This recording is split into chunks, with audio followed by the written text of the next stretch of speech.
수세기 동안 세상을 지배해온 자원 패권의 시대가 오늘 대한민국의 천지개벽할 기계의 앞에 처참하게 종말을 고했습니다. 수조 달러의 가스를 쌓아두고도 배가 없어 발만 동동 구르는 러시아와 미사일 폭격 속에 국왕의 목숨마저 위태롭던 산유국들. 그들이 절망의 끝에서 매달린 건 오직 단 하나. 대한민국이 50년간 피땀으로 빚어낸 무불 위치한 절대 기술뿐이었습니다. 러시아의 자존심을 꺾고 중동의 하늘을 호령하는 한국의 위상 앞에 전 세계 최강 제국들이 굴복하며 원유를 바치고 있습니다. 강대국들의 콧대를 싹 다 꺾어버리고 세계 경제의 명줄을 쥔 대한민국의 신의 한 수, 그리고 최고의 반정극까지 지금부터 저랑 한번 들여다보시죠. 그럼 시작하겠습니다. 그 전에 잠깐 1초 만에 누를 수 있는 좋아요 버튼을 꾹 눌러주시면 영상 제작에 아주 큰 힘이 됩니다. 그럼 바로 시작하겠습니다.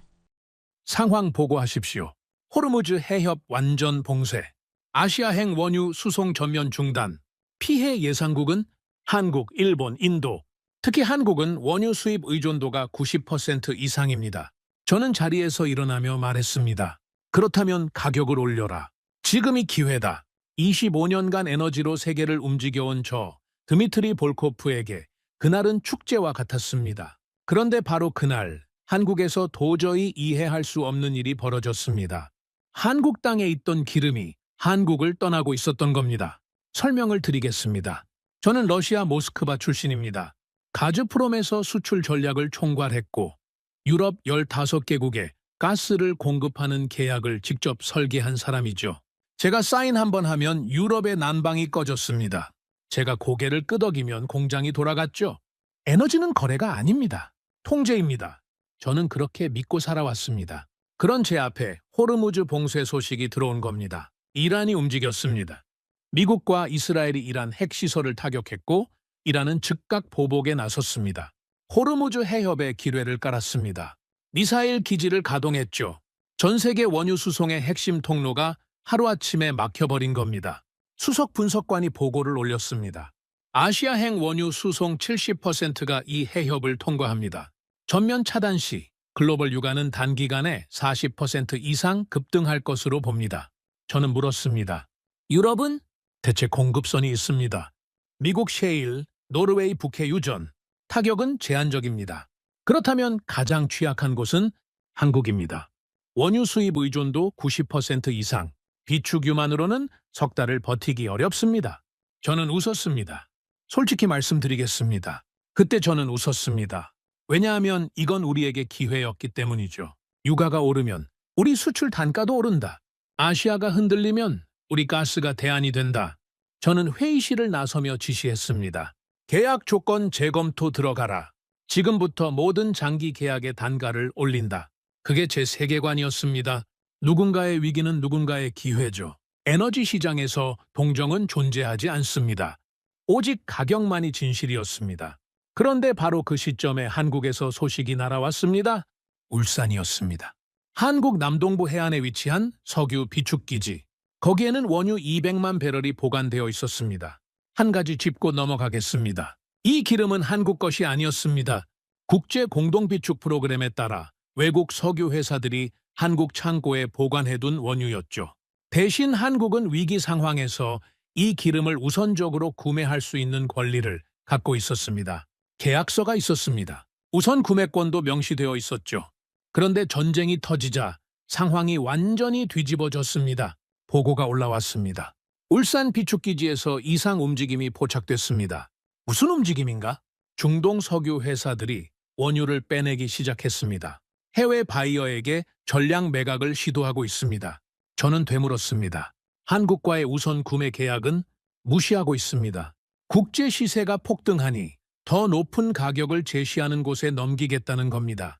한국석유공사는 긴급 대응에 나섰습니다. 사전에 확보 가능했던 물량 110만 배럴을 서둘러 계약했죠. 하지만 나머지 90만 배럴은 이미 늦었습니다. 한국 땅 위에 있던 기름이 한국을 떠나고 있었습니다. 우선 구매권이라는 건 결국 종이에 불과했던 겁니다. 저는 그 보고를 받으며 부하 직원에게 말했습니다. 놀라운 일이 아니다. 직원이 물었습니다. 한국이 당한 겁니까? 저는 고개를 저었습니다. 당한 게 아니다. 시장이 작동한 것이다. 이건 제가 25년간 봐온 세계의 규칙이었습니다. 에너지 시장에서 약속이란 평화로울 때만 유효한 것이죠. 위기가 오면 계약서는 찢어집니다. 가격이 모든 것을 결정합니다. 누가 더 많이 지불하느냐, 그게 유일한 법칙이었습니다. 한국 내부에서는 난리가 났습니다. 90만 배럴이 유출됐습니다. 이게 어떻게 된 겁니까? 우선 구매권이 있었는데 왜 못 막았습니까? 정유사와 석유공사 사이에서 책임 공방이 벌어졌습니다. 대응이 늦었다는 비판, 사전 확보를 못했다는 지적, 법적 대응을 해야 한다는 목소리가 쏟아졌죠. 저는 그 장면을 보면서 생각했습니다. 한국은 분명 피해자입니다. 자기 땅 위에 있던 기름을 빼앗긴 것이니까요. 하지만 이 세계에서 피해자라는 단어는 아무런 의미가 없습니다. 가격 앞에서 계약은 무력합니다. 위기 앞에서 신뢰는 사치죠.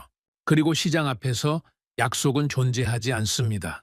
저는 창밖을 바라보며 중얼거렸습니다. 그건 배신이 아니다. 그게 시장이고 자원이 없는 가난한 나라는 당할 수밖에 없는 거야. 그리고 저는 결심했습니다. 지금 이 혼란을 우리에게 유리하게 돌리겠다고 말입니다. 러시아는 자원을 갖고 있었습니다. 세계가 흔들릴수록 우리의 가치는 올라가죠. 저는 팀에 지시했습니다. 아시아 시장 전체를 다시 분석해라. 지금 가장 절박한 나라가 어디인지 찾아라. 그 나라에 우리 조건을 걸겠다. 직원이 조심스럽게 물었습니다. 한국도 대상에 포함합니까? 저는 잠시 생각했습니다. 그리고 답했죠. 한국은 자원이 없다. 기술이 있다고 하지만 그건 언제든 대체 가능하다. 포함할 필요 없다. 이게 그때 저의 판단이었습니다. 한국이라는 나라는 제 머릿속에서 그저 피해자였습니다. 자원도 없고 에너지도 없고 위기 앞에서 속수무책인 나라. 동정할 수는 있지만 파트너로 볼 이유는 없었죠. 하지만 여러분, 이 판단이 얼마나 어리석은 것이었는지 저는 곧 깨닫게 됩니다. 그날 이후 세계 에너지 시장은 완전히 다른 방향으로 움직이기 시작했습니다. 그리고 그 중심에는 제가 무시했던 바로 그 나라가 서 있었습니다. 한국이었습니다. 저는 그때 몰랐습니다. 자원을 가진 자가 세계를 지배하는 시대가 끝나고 있었다는 것을 말입니다. 그리고 그 끝을 만든 나라가 한국이라는 것을 저는 상상조차 하지 못했습니다. 먼저 움직이는 쪽이 이긴다고 저는 늘 믿어왔습니다. 그런데 한국은 움직이지 않았습니다. 막고 있었죠. 기름을 빼앗기고 시장에 배신당하고 세계에서 가장 취약한 위치에 놓여 있었습니다. 그런 나라가 어떻게 이 이야기의 주인공이 되었는지 지금부터 말씀드리겠습니다.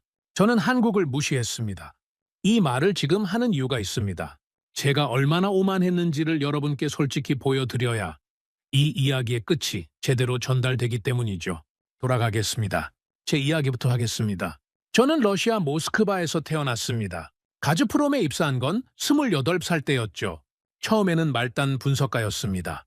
유럽 시장의 가스 수요를 예측하고 보고서를 올리는 게 전부였습니다. 하지만 저는 숫자가 아니라 구조를 봤습니다. 누가 가스를 필요로 하는가? 얼마나 절박한가? 대안은 있는가? 이 세 가지를 파악하면 가격은 우리가 정할 수 있었죠.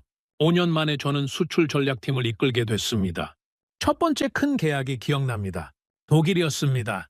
당시 독일은 러시아 가스에 대한 의존도가 이미 40%를 넘기고 있었죠. 독일 측 협상 대표가 저를 만나서 말했습니다. 장기 계약을 원합니다. 안정적인 공급이 필요합니다. 저는 웃으며 답했습니다. 안정적인 공급을 원하신다면 안정적인 가격을 지불하셔야죠. 그게 시작이었습니다.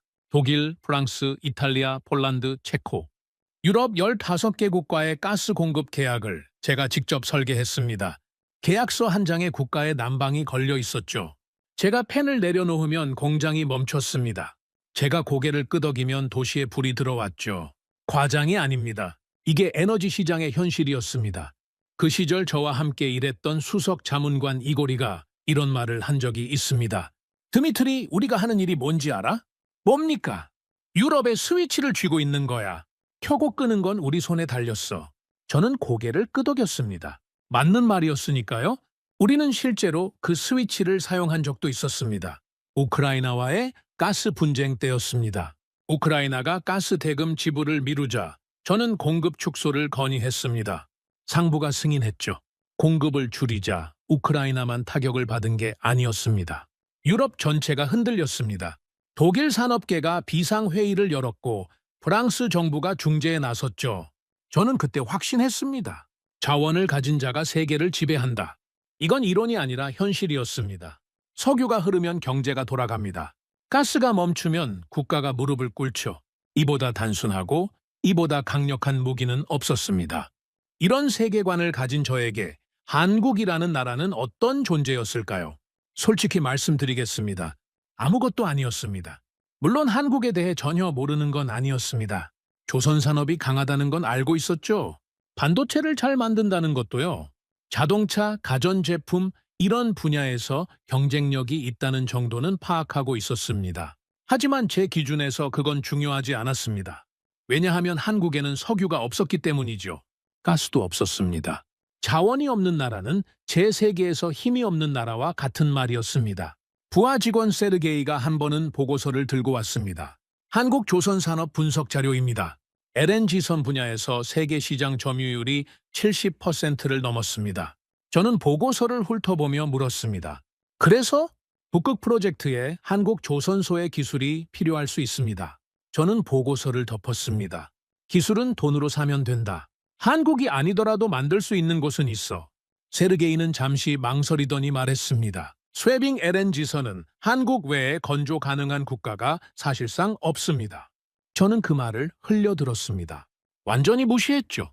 지금 생각하면 그때 세르게이의 말을 귀담아 들었어야 했습니다. 하지만 그때 저는 자원이 기술보다 우위에 있다고 확신하고 있었습니다. 이건 저만의 생각이 아니었습니다. 러시아 에너지부, 가즈프롬, 경영진, 크렘린의 고위 관계자들까지 모두 같은 생각이었죠. 기술은 축적하는 게 아니라 구매하는 것이다. 이 문장이 우리의 철학이었습니다. 그리고 이 철학을 기반으로 거대한 프로젝트가 시작됐습니다. 북극 LNG 프로젝트였습니다. 설명을 드리겠습니다. 러시아 북극권에는 천문학적인 양의 천연가스가 매장되어 있습니다. 이걸 액화시켜서 전 세계에 수출하겠다는 계획이었죠. 연간 2,200만 톤 규모. 성공하면 러시아는 세계 LNG 시장의 핵심 공급자로 올라서게 됩니다. 하지만 문제가 있었습니다. 북극이었습니다. 영하 50도의 극한 환경. 두께 2m의 얼음이 바다를 뒤덮고 있었죠. 이 얼음을 깨면서 항해할 수 있는 선박이 필요했습니다. 동시에 영하 163도의 극저온에서 천연가스를 액체 상태로 유지하는 저장 기술도 갖춰야 했죠. 쇠빙 LNG선. 세계에서 가장 만들기 어려운 배였습니다. 프로젝트 회의에서 기술진이 보고했습니다. 현재 쇠빙 LNG선 건조 기술을 보유한 곳은 한국의 삼성중공업이 유일합니다. 저는 물었습니다. 우리 조선소는 극동 지역에 조선 인프라가 있습니다만 이 수준의 선박을 건조한 경험은 없습니다. 그러면 한국에 발주하면 되지 않습니까? 현재 삼성중공업과 협력 관계가 유지되고 있습니다. 초기 물량은 한국에서 건조할 수 있습니다. 저는 고개를 끄덕였습니다. 간단한 문제였죠. 돈을 주고 배를 사면 되는 것이니까요. 그런데 회의석상에서 한 기술자가 손을 들었습니다. 장기적으로는 어떻게 합니까? 제재 가능성도 있고 한국 의존도가 높아지면 리스크가 됩니다. 저는 단호하게 답했습니다. 우리가 직접 만들면 된다. 기술 이전을 받고 자체 건조 능력을 키우면 된다. 회의실이 조용해졌습니다.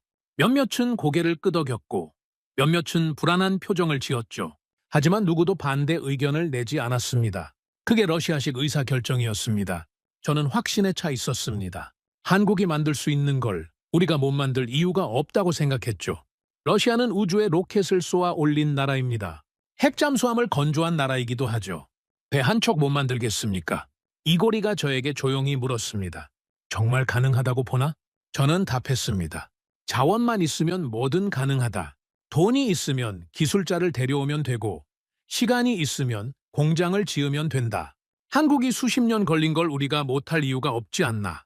이고리는 잠시 침묵하더니 말했습니다. 기술이라는 건 돈으로 사는 게 아닐 수도 있어. 저는 웃었습니다. 그건 기술이 없는 나라가 하는 말이다. 지금 돌이켜보면 그 대화가 제 인생에서 가장 어리석은 순간이었습니다. 하지만 그때는 정말 그렇게 믿었습니다. 세르게이가 다시 보고서를 가져왔습니다. 이번에는 글로벌 LNG선 발주 현황이었죠. 전 세계 LNG선 신규 발주의 80% 이상이 한국 조선소에 집중되어 있습니다. 한국은 수주 잔량만으로도 향후 5년치 일감이 확보된 상태입니다. 저는 물었습니다. 중국은? 중국도 LNG선 건조를 시도하고 있습니다만 핵심 기술 격차가 큽니다. 특히 극저온 저장 탱크 기술에서 한국을 따라잡으려면 최소 10년 이상 걸릴 것으로 분석됩니다. 일본은 조선 산업이 사실상 위축됐습니다. LNG선 분야에서는 한국과 경쟁이 되지 않습니다. 보고서의 결론은 명확했습니다. LNG선, 특히 쉐빙 LNG선 분야에서 한국은 대체 불가능한 존재라는 것이었죠. 하지만 저는 그 결론을 받아들이지 않았습니다. 대체 불가능한 건 자원이다, 기술이 아니다. 이 한마디로 보고서를 덮었습니다. 세르게이는 더 이상 말하지 않았죠. 그 시절 저는 세계를 이렇게 보고 있었습니다. 꼭대기에는 자원 보유국이 있습니다. 러시아, 사우디아라비아, 이란, 아랍에미리트. 이 나라들이 세계를 움직이는 힘을 갖고 있었죠. 그 아래에 기술 보유국이 있었습니다. 한국, 일본, 독일. 이 나라들은 중요하긴 했지만 결국은 서비스를 제공하는 쪽이었습니다. 우리가 시키면 만들고 우리가 돈을 주면 납품하는 구조였죠. 적어도 저는 그렇게 믿고 있었습니다. 이고리가 퇴근길에 저에게 물었습니다. 드미트리, 만약 한국이 우리에게 배를 안 만들어주면 어떻게 되는 거야? 저는 걸음을 멈추지 않고 답했습니다. 그런 일은 없다. 돈을 주는데 안 만들 이유가 없지 않나. 만약에 말이야, 제재가 걸려서 아예 거래가 막히면? 저는 잠시 멈칫했습니다. 하지만 금방 고개를 저었죠. 그때는 우리가 만들면 된다. 이고리는 더 이상 묻지 않았습니다. 여러분, 이게 그때 저의 전부였습니다. 자원이 있으니 세계는 결국 우리에게 돌아올 것이라는 확신. 기술은 시간과 돈으로 해결 가능하다는 믿음. 한국은 중요한 나라가 아니라는 판단. 세 가지 모두 틀렸습니다. 하지만 그 사실을 깨닫기까지 저는 모든 것을 잃어야 했습니다. 유럽이 떠났습니다. 중국이 우리의 목을 잡았습니다. 그리고 제가 직접 만들겠다고 호언장담했던 그 배가 완성됐을 때 저는 그 안에서 한국을 발견하게 됩니다. 하지만 그건 다음 이야기입니다. 그때 저는 여전히 웃고 있었습니다. 세계가 우리 손안에 있다고 믿으면서 말이죠. 그게 우리의 가장 큰 착각이었다는 걸 저는 아직 모르고 있었습니다. 전쟁이 끝난 뒤 저는 확신했습니다. 러시아는 다시 일어설 것이라고 말입니다. 유럽이 등을 돌렸다는 소식을 처음 들었을 때 저는 웃었습니다. 솔직히 말씀드리죠. 코수슴이었습니다. 유럽이 우리 없이 겨울을 날 수 있다고? 수석 분석관이 조심스럽게 보고를 올렸습니다. 유럽연합이 러시아산 에너지 전면 제재를 공식 발표했습니다. 전면이라고? 가스, 원유 모두 포함입니다. 단계적 축소가 아니라 완전 차단을 목표로 하고 있습니다. 저는 팔짱을 꼈습니다. 겁을 주는 것이다. 실제로는 못 끊는다. 독일 산업이 우리 가스 없이 돌아갈 수 있겠나? 하지만 유럽은 진심이었습니다. 미국에서 셰일 가스가 쏟아져 들어왔습니다. 노르웨이가 북해 유전의 생산량을 최대로 끌어올렸죠. 카타르에서 LNG 수입 계약이 체결됐고 재생에너지 투자가 전례 없는 속도로 늘어났습니다. 독일이 먼저 움직였습니다. 러시아 가스 의존도를 55%에서 제로로 끌어내리겠다고 선언한 겁니다. 프랑스가 따라왔죠. 이탈리아, 폴란드, 네덜란드까지. 제가 직접 설계했던 15개국 공급 계약이 하나씩 무너져 내렸습니다. 보좌관이 물었습니다. 대응 방안을 세워야 하지 않겠습니까? 대응할 필요 없다. 겨울이 오면 돌아온다. 그런데 겨울이 왔습니다. 그리고 유럽은 돌아오지 않았습니다. 처음에는 불편했을 겁니다. 가격이 올랐을 것이고 난방비가 치솟았겠죠. 하지만 유럽은 그 고통을 감수했습니다. 러시아에 다시 손을 내미느니 차라리 비용을 지불하겠다는 것이었습니다. 그제야 저는 깨달았습니다. 이건 경제적 판단이 아니었습니다. 정치적 결단이었죠. 유럽은 러시아와의 에너지 관계를 영구적으로 끊기로 결심한 겁니다. 회의실에 침묵이 흘렀습니다. 분석관이 숫자를 읊었습니다. 유럽향 가스 수출량, 전년 대비 80% 감소, 원유 수출은 60% 하락. 현재 추세가 유지될 경우 유럽 시장은 사실상 소멸한 것으로 봐야 합니다. 소멸. 그 단어가 회의실 안에 묵직하게 내려앉았습니다. 저는 25년간 유럽에 에너지를 팔아왔습니다. 그게 제 일이었고 제 존재 이유였죠. 유럽의 난방을 켜고 끄는 스위치를 쥐고 있다는 사실. 그게 저에게는 권력이었습니다. 그 스위치가 사라진 겁니다. 유럽이 스스로 전원을 내리고 다른 콘센트를 찾아 떠났습니다. 저는 스위치를 들고 서 있었지만 연결된 곳은 아무 데도 없었죠. 하지만 저는 무너지지 않았습니다. 아직 카드가 남아 있었기 때문입니다. 중국이었습니다. 중국이 대량 구매를 시작했습니다. 보고를 받는 순간 저는 의자 등바디에 몸을 기대며 안도했습니다. 받는가? 시장은 사라지지 않는다. 고객이 바뀔 뿐이다. 중국은 러시아 원유를 빨아들이기 시작했습니다. 파이프라인을 통해 유조선을 통해 매달 수백만 배럴의 에너지가 동쪽으로 흘러갔죠. 수치만 보면 완벽했습니다. 유럽을 잃었지만 중국이라는 새로운 고객이 그 빈자리를 채워주고 있었습니다. 매출은 유지됐고 수출량은 회복 궤도에 올랐죠. 다행입니다. 중국이 받아주고 있습니다. 직원들의 표정에 안도가 번졌습니다. 하지만 저는 뭔가 이상하다는 걸 느꼈습니다. 숫자가 맞지 않았기 때문이죠. 수출량은 회복됐는데 수익이 왜 이 모양인가? 재무 담당이 입을 열었습니다. 단가가 하락하고 있습니다. 얼마나? 국제 시세 대비 20%에서 시작해서 현재 30% 이상 할인된 가격에 납품하고 있습니다. 30%라고? 최근 계약건은 37.5% 할인입니다. 37.5%. 저는 그 숫자를 듣는 순간 손에 쥐고 있던 펜을 내려놓았습니다. 이건 거래가 아니었습니다. 생각해 보십시오. 우리가 기름을 팔고 있었습니다. 맞습니다. 하지만 가격을 정하는 건 우리가 아니었죠. 중국이 얼마를 주겠다고 하면 우리는 그 가격에 넘겨야 했습니다. 왜냐하면 다른 곳에 팔 수가 없었기 때문입니다. 유럽은 문을 닫았습니다. 일본은 제재에 동참했죠. 동남아는 물량이 작았습니다. 결국 대규모로 러시아 에너지를 사줄 수 있는 나라는 단 하나뿐이었습니다. 중국이었죠. 판매자는 하나, 구매자도 하나. 그런데 판매자에게는 선택지가 없고 구매자에게는 대안이 있었습니다. 중동에서도 아프리카에서도 미국에서도 에너지를 살 수 있었죠. 하지만 우리는 중국에만 팔 수 있었습니다. 이게 무슨 뜻인지 아시겠습니까? 가격 결정권이 완전히 넘어간 겁니다. 중국은 이 구조를 정확히 이해하고 있었습니다. 협상 테이블에 앉을 때마다 한마디를 던졌죠. 더 깎아라. 그리고 우리는 깎았습니다. 더 깎아라. 또 깎았죠? 거절할 수 없었습니다. 거절하면 그 물량은 아무 데도 갈 곳이 없었기 때문입니다. 파이프라인은 이미 동쪽을 향해 깔려 있었고 유조선은 중국 항구로만 움직이고 있었죠. 우리는 스스로 출구를 하나로 만들어버린 겁니다. 보좌관이 보고했습니다. 시베리아의 흰 파이프라인을 통한 가스 수출도 같은 구조입니다. 중국이 단가를 계속 낮추고 있습니다. 거부하면 대안이 없습니다. 해당 라인은 중국만 연결되어 있습니다. 저는 그 순간 자리에서 일어나 창밖을 바라봤습니다. 모스크바의 하늘은 회색이었습니다. 저는 25년간 이 도시에서 세계를 움직인다고 믿었습니다. 에너지를 무기로 쓰고 공급을 조절해서 국가들을 압박했죠.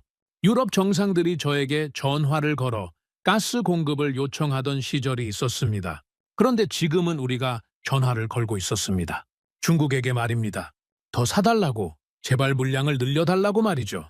그때 또 다른 보고가 올라왔습니다. 인도 수입량이 감소하고 있습니다. 이건 예상하지 못한 타격이었습니다. 인도는 중국 다음으로 러시아 원유를 많이 사가던 나라였습니다. 제재에도 불구하고 꾸준히 수입을 늘려왔죠. 저는 인도를 두 번째 보험이라고 생각했습니다. 중국에만 의존하면 위험하니 인도가 균형추 역할을 해줄 거라고 기대했던 겁니다. 왜 줄이고 있는가? 인도가 수입선을 다변화하고 있습니다. 중동과 아프리카에서 더 유리한 조건을 제시받고 있는 것으로 파악됩니다. 인도마저 떠나고 있었습니다. 저는 회의 테이블에 양손을 짚고 물었습니다. 지금 우리 에너지를 대량으로 사주는 나라가 어디인가? 침묵이 흘렀습니다. 중국뿐입니까? 사실상 그렇습니다. 저는 눈을 감았습니다. 25년 전 저는 유럽 15개국에 에너지를 팔았습니다. 15개의 고객이 있었죠. 가격을 올려도 조건을 바꿔도 그들은 울며 겨자 먹기로 받아들여야 했습니다. 왜냐하면 대안이 마땅치 않았기 때문이죠. 그런데 지금은 정확히 반대가 되어버렸습니다. 고객이 하나뿐인 상황에서 그 하나가 가격을 깎으라고 할 때 우리가 할 수 있는 건 아무것도 없었습니다. 유럽에게 했던 것을 이제 중국이 우리에게 하고 있는 겁니다. 웃기지 않습니까? 무기로 쓰던 에너지가 이제는 짐이 되었습니다. 파이프라인은 있지만 가격을 정할 수 없었죠. 유저는 쉬지 않고 뿜어내지만 그 기름의 가치는 남이 정했습니다. 우리는 자원 대국이었습니다. 하지만 그 자원의 가격표를 쓰는 건 중국이었죠. 한 가지 더 말씀드리겠습니다. 이건 단순한 할인이 아니었습니다. 구조적 종속이었죠. 중국은 우리에게서 싸게 산 원유를 자국 정유 시설에서 가공한 뒤 국제 시세에 맞춰 되팔았습니다. 우리가 37% 깎아준 그 차액, 그게 고스란히 중국의 이익이 된 겁니다. 우리는 원자재를 헐값에 넘기고 중국은 그걸 가공해서 이윤을 챙겼습니다. 어디서 많이 본 구조 아닙니까? 식민지 시대의 무역 구조와 다를 게 없었죠. 재무 담당이 조용히 말했습니다. 이 추세가 계속되면 에너지 수출 수익만으로는 국가 예산을 유지하기 어렵습니다. 저는 아무 말도 하지 않았습니다. 할 수 없었습니다. 그날 밤 저는 사무실에 혼자 앉아 있었습니다. 책상 위에는 보고서가 쌓여 있었죠. 유럽 시장 상실 보고서, 중국 할인율 추이 분석, 인도 수입량 감소 추정치. 전부 나쁜 소식뿐이었습니다. 저는 혼자 중얼거렸습니다. 우리는 자원을 가졌다. 맞습니다. 러시아는 세계 최대 에너지 보유국 중 하나죠. 천연가스 매장량 세계 1위, 원유 생산량 세계 3위. 숫자만 보면 흠잡을 데가 없었습니다. 그런데 왜 이 꼴인가? 대답은 간단했습니다. 자원을 가진 것과 자원을 통제하는 것은 완전히 다른 문제였기 때문이죠. 우리는 가스를 가지고 있었지만 그 가스를 누구에게 얼마에 팔지를 결정하지 못했습니다. 기름을 퍼올리고 있었지만 그 기름의 가치를 스스로 매기지 못했죠. 파이프라인은 있었지만 그 파이프라인이 향하는 곳은 단 한 곳뿐이었습니다. 우리는 고객을 잃었습니다. 그리고 가격을 잃었습니다. 결국 우리가 가진 건 땅속에 묻힌 자원뿐이었죠. 그 순간 제 안에서 무언가가 갈라지기 시작했습니다. 25년간 저를 지탱해온 믿음, 자원을 가진 자가 세계를 지배한다는 그 확신에 처음으로 금이 갔습니다. 하지만 저는 그때까지도 인정하지 않았습니다. 이건 일시적인 문제라고, 제재가 풀리면 다시 돌아올 거라고 스스로를 설득했죠. 그런데 여러분, 진짜 충격은 이 다음에 찾아왔습니다. 유럽을 잃고 중국에 끌려다니고 인도마저 떠나가는 그 와중에 저는 한 가지를 떠올렸습니다. 우리에게는 아직 마지막 카드가 남아있었죠. 북극이었습니다. 러시아 북극해 아래에는 천문학적인 양의 천연가스가 매장되어 있었습니다. 그걸 꺼내서 LNG로 만들어 전 세계에 팔면 유럽도 필요 없고 중국 눈치도 볼 필요가 없었죠. 파이프라인에 묶이지 않는 바다를 통한 자유로운 수출, 그게 북극 LNG 프로젝트였습니다. 이것만 성공하면 된다. 저는 그렇게 믿었습니다. 아니, 그렇게 믿어야 했습니다. 그것 말고는 남은 게 없었기 때문이죠. 그런데 그 프로젝트를 위해서는 한 가지가 반드시 필요했습니다. 2m 두께의 북극 얼음을 깨부수며 항해할 수 있고 영하 163도에서 가스를 액화 상태로 유지하며 운반할 수 있는 바에 스웨빙 LNG선이었습니다. 세계에서 가장 만들기 어려운 바에 저는 그때까지 그 배가 얼마나 특별한 것인지 몰랐습니다. 돈을 주면 살 수 있고 시간을 들이면 만들 수 있는 것이라고 생각했죠. 그 생각이 얼마나 어리석었는지 저는 곧 깨닫게 됩니다. 북극. 그곳은 지구상에서 가장 잔인한 바다입니다. 저는 그 바다를 직접 봤습니다. 헬기에서 내려다본 북극해는 끝이 보이지 않았습니다. 하얀 얼음이 수평선까지 이어져 있었고 그 위로 바람이 칼날처럼 불어왔죠. 기온은 영하 40도. 사람이 서 있을 수 있는 곳이 아니었습니다. 하지만 저에게 그 바다는 희망이었습니다. 러시아 북극해 아래에는 야말 반도를 중심으로 천문학적인 양의 천연가스가 묻혀 있었습니다. 아르틱 LNG2 프로젝트. 연간 2,100만 톤의 LNG를 생산해서 전 세계에 수출하겠다는 계획이었죠. 유럽을 잃었습니다. 중국에 끌려다니고 있었죠. 인도마저 떠나가고 있었습니다. 그 상황에서 북극 LNG는 마지막 탈출구였습니다. 파이프라인이 필요 없었습니다. 가스를 액화시켜서 배에 실으면 됐죠. 유럽이든 아시아든 누구에게든 팔 수 있었습니다. 중국 눈치를 보지 않아도 됐죠. 바다를 통한 자유로운 수출, 그게 이 프로젝트의 핵심이었습니다. 하지만 한 가지 조건이 있었습니다.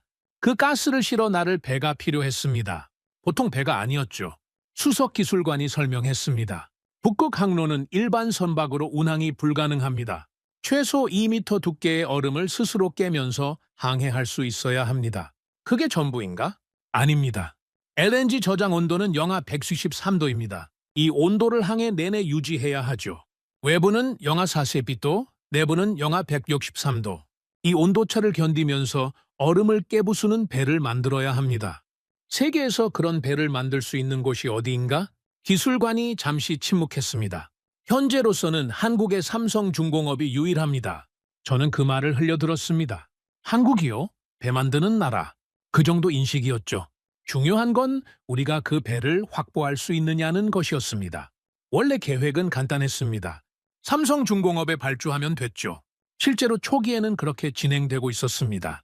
삼성중공업이 설계를 맡았고 핵심 기술을 적용한 쉐빙 LNG선 건조가 시작됐습니다. 그런데 제재가 터졌습니다. 서방 제재로 삼성중공업이 프로젝트에서 철수했습니다. 한국 정부의 방침이기도 했죠. 러시아와의 에너지 협력이 전면 중단된 겁니다. 그 소식을 들은 날 회의실 분위기는 얼어붙었습니다. 삼성이 빠지면 대안이 있습니까? 중국 조선소에 타진해봤습니다. 기술적으로 가능하다는 답변은 받았지만 쉐빙 LNG선 건조 경험이 전무합니다. 유럽은 제재 동참으로 불가능합니다. 침묵이 내려앉았습니다. 저는 테이블을 손바닥으로 내리쳤습니다. 그러면 우리가 만든다. 모두가 저를 쳐다봤습니다. 극동 조선소가 있지 않은가? 즈베즈다 조선소. 거기서 만들면 된다. 기술관이 조심스럽게 말했습니다. 볼코프 자문관님, 즈베즈다 조선소는 대형 선박 건조 경험이 제한적입니다. 쉐빙 LNG선은 세계 최고 난이도 선박입니다. 경험이 없으면 만들면서 쌓으면 된다. 설계 도면은 있지 않은가? 삼성중공업 철수 전에 일부 기술 이전이 이루어졌습니다. 그걸 바탕으로 시도는 가능합니다. 그러면 시작해라. 지금 당장 저는 그때 확신했습니다. 기술이란 결국 돈과 시간의 문제라고 말입니다. 충분한 예산을 투입하고 충분한 인력을 배치하면 못 만들 게 뭐가 있겠습니까? 우리는 러시아입니다. 우주에 로켓을 보내는 나라죠. 배 한 척 못 만들겠습니까? 제작이 시작됐습니다. 몇 달간 보고가 올라왔습니다. 선체 조립 진행 중입니다. 탱크 구조물 설치 단계에 진입했습니다. 추진 시스템 장착이 시작됐습니다. 순조로워 보였습니다. 저는 매주 진척 보고를 받았고 일정은 느리지만 앞으로 나아가고 있었죠. 그리고 마침내 그날이 왔습니다. 첫 번째 쉐빙 LNG선 완성. 시험 운항 날짜가 잡혔습니다. 저는 직접 현장에 가기로 결정했죠. 극동 블라디보스토크 인근 즈베즈다 조선소. 헬기에서 내려다본 그 배는 거대했습니다. 길이 300m, 바다 위에 떠있는 하나의 도시 같았죠. 선체는 두꺼운 강철로 덮여 있었고 선수 부분은 얼음을 깨기 위해 날카롭게 설계되어 있었습니다. 착륙 후 저는 조선소장에게 물었습니다. 완벽한가? 조선소장이 답했습니다. 시험 운항을 마쳤습니다. 2m 얼음 쉐빙 능력 확인 완료. LNG 탱크 극저온 유지, 정상 작동. 그러면 성공인가? 성공입니다. 러시아 자체 기술로 완성한 쉐빙 LNG선입니다. 주변에서 박수가 나왔습니다. 기술진들이 웃었고 관계자들이 악수를 나눴죠. 저도 미소를 지었습니다. 드디어 해냈다고 생각했습니다. 그런데 저는 박수를 치지 않았습니다. 왜냐하면 저는 보고서만 읽는 사람이 아니기 때문이죠. 25년간 에너지 분야에서 일하면서 배운 것이 하나 있습니다. 겉모습을 믿으면 안 된다는 것이었습니다. 숫자를 믿으면 안 됐죠. 직접 눈으로 확인해야 했습니다. 저는 조선 소장에게 말했습니다. 배를 열어보겠다. 열어본다는 게 무슨 뜻입니까? 내부를 직접 확인하겠다는 뜻이다. 기관실부터 탱크 구조, 추진 시스템, 배관까지 전부. 조선 소장의 표정이 살짝 굳었습니다. 하지만 거절할 수는 없었죠. 저는 자문관이었으니까요. 기술진 3명이 동행했습니다. 저는 선체 내부로 들어갔습니다. 좁은 통로를 지나 기관실에 도착했죠. 처음에는 아무것도 이상하지 않았습니다. 거대한 엔진이 자리를 잡고 있었고 배관이 사방으로 뻗어 있었죠. 금속의 냄새, 기름의 냄새, 익숙한 조선소의 풍경이었습니다. 그런데 기관실 벽면에 부착된 장비 하나가 눈에 들어왔습니다. 명판이 붙어 있었습니다. 저는 가까이 다가가서 읽었습니다. 러시아어가 아니었습니다. 한국어였습니다. 저는 기술관에게 물었습니다. 이건 뭔가? 추진 시스템 핵심 부품입니다. 어디서 만든 건가? 기술관이 잠시 망설였습니다. 한국입니다. 저는 고개를 끄덕이고 다음으로 넘어갔습니다. 부품 하나쯤은 수입할 수 있죠. 모든 걸 자체 생산하는 나라는 없으니까요. 그런데 이상한 점은 그 다음부터였습니다. LNG 저장 탱크로 이동했습니다. 영하 163도를 견뎌야 하는 극저온 저장 시스템. 이게 이 배의 심장이었죠? 탱크 구조를 살폈습니다. 설계 도면과 대조했죠. 이 탱크 구조는 누가 설계한 건가? 원 설계는 삼성중공업에서 이전받은 것입니다. 이전받았다고? 그러면 우리가 수정한 부분은? 기술관이 입을 다물었습니다. 수정한 부분이 있느냐고 물었다. 기본 설계를 그대로 적용했습니다. 수정할 역량이 부족했습니다. 저는 발걸음을 멈췄습니다. 선체 내부를 더 깊이 들어갔습니다. 배관 시스템을 확인했죠. 밸브 하나하나, 연결부 하나하나를 살폈습니다. 명판을 확인하고 부품 번호를 대조하고 제조사를 추적했습니다. 한국, 또 한국 추진 시스템 핵심 부품, 한국이었습니다. 극 좋은 탱크 설계, 한국이었죠. 보일오프 가스 처리 시스템, 한국이었습니다. 핵심 밸브와 배관 소재, 한국이었죠. 겉은 러시아였습니다. 선체에는 러시아 국기가 걸려 있었고 조선소는 러시아 땅 위에 있었죠. 선원들은 러시아어를 했고 서류에는 러시아 기업 이름이 찍혀 있었습니다. 하지만 속을 열어보니 이 배를 배로 만들어주는 모든 핵심 기술은 한국에서 온 것이었습니다. 저는 기관실 한가운데 서서 천장을 올려다봤습니다. 거대한 금속 구조물이 저를 둘러싸고 있었죠. 이 배는 분명 여기 있었습니다. 만져지고 보이고 실제로 바다를 항해했죠. 그런데 우리가 만든 게 맞습니까? 저는 기술관에게 물었습니다. 이 배에서 순수하게 러시아 기술로 된 부분이 어디인가? 기술관이 대답하지 못했습니다. 선체 조립과 용접입니다. 그게 전부인가? 사실상 그렇습니다. 저는 눈을 감았습니다. 선체 조립과 용접, 그건 기술이 아닙니다. 그건 노동이죠. 철판을 자르고 붙이고 이어 붙이는 작업. 물론 쉬운 일은 아닙니다. 하지만 이 배를 특별하게 만드는 건 그게 아니었죠. 영하 163도에서 가스가 새지 않게 잡아두는 탱크 기술, 2m 얼음을 깨면서도 선체가 버틸 수 있는 구조 설계, 극한 환경에서 멈추지 않는 추진 시스템, 그게 이 배의 진짜 가치였습니다. 그리고 그 모든 것이 한국 기술이었죠. 우리는 만든 게 아니었습니다.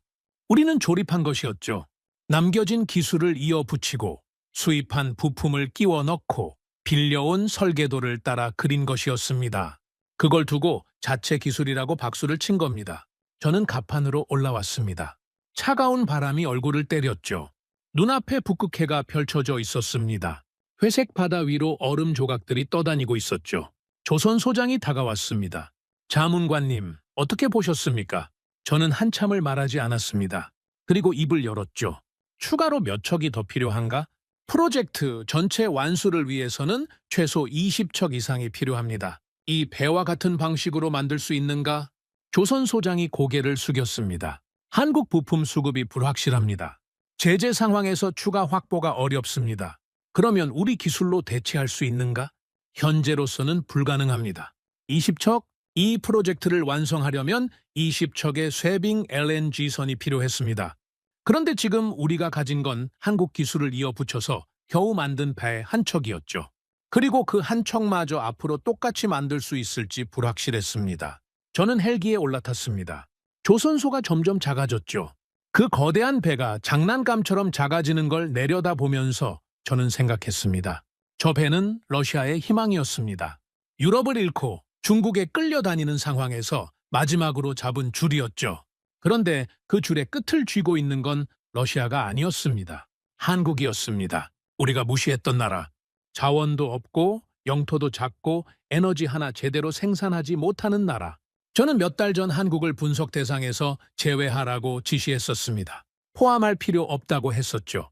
그 나라가 지금 우리의 마지막 희망을 쥐고 있었습니다. 사무실로 돌아온 저는 책상 앞에 앉았습니다. 보고서를 펼쳤죠. 숫자들이 눈에 들어왔지만 머릿속에는 단 하나의 장면만 맴돌았습니다. 기관실 벽면에 붙어있던 한국어 명판, 그 작은 금속판이 저에게 말하고 있었습니다. 당신들은 이걸 만든 게 아니라고. 당신들은 빌린 것이라고 말입니다. 저는 펜을 들고 보고서 여백에 한 줄을 적었습니다. 우리는 기술을 가진 적이 없었다. 그리고 그 펜을 내려놓았습니다. 여러분, 자존심이라는 것이 있습니다. 25년간 세계 에너지 시장을 좌지우지해온 사람의 자존심이죠. 저는 유럽 정상들에게 전화를 받던 사람입니다. 가스 밸브를 잠그면 한 나라의 겨울이 바뀌는 그런 위치에 있던 사람이었죠. 그런 제가 인정해야 했습니다. 배 한 척 제대로 못 만든다는 사실을 말입니다. 그날 밤 저는 오래 잠들지 못했습니다. 머릿속에서 한 가지 질문이 계속 맴돌았죠. 기술이란 대체 무엇입니까? 저는 평생 자원이 힘이라고 믿어왔습니다. 석유와 가스를 가진 자가 세계를 지배한다고 확신했죠. 하지만 그 자원을 꺼내고 옮기고 팔 수 있게 만드는 건 기술이었습니다. 그리고 그 기술은 돈으로 살 수 없는 것이었죠. 삼성중공업이 수십 년간 쌓아올린 조선 기술, 수천 번의 시행착오, 수만 명의 기술자가 평생을 바쳐 만들어낸 축적의 결과물. 그걸 도면 몇 장 받아서 따라 만들 수 있다고 생각한 건 오만이었습니다. 기술은 복제가 아닙니다. 축적이죠. 그리고 그 축적은 하루아침에 이루어지지 않습니다. 시간이 필요합니다. 실패가 필요하죠. 그 실패를 견디고 다시 일어서는 끈기가 필요합니다. 러시아에는 자원이 있었습니다. 하지만 그 끈기는 없었죠. 저는 새벽녘의 창밖을 바라봤습니다. 모스크바의 불빛이 멀리서 깜빡이고 있었죠. 이 도시는 여전히 화려했습니다. 하지만 그 화려함의 기반이 흔들리고 있었습니다. 유럽을 잃었습니다. 중국에 끌려다니고 있었죠. 그리고 이제 기술마저 없다는 걸 확인한 겁니다. 우리에게 남은 건 무엇이었습니까?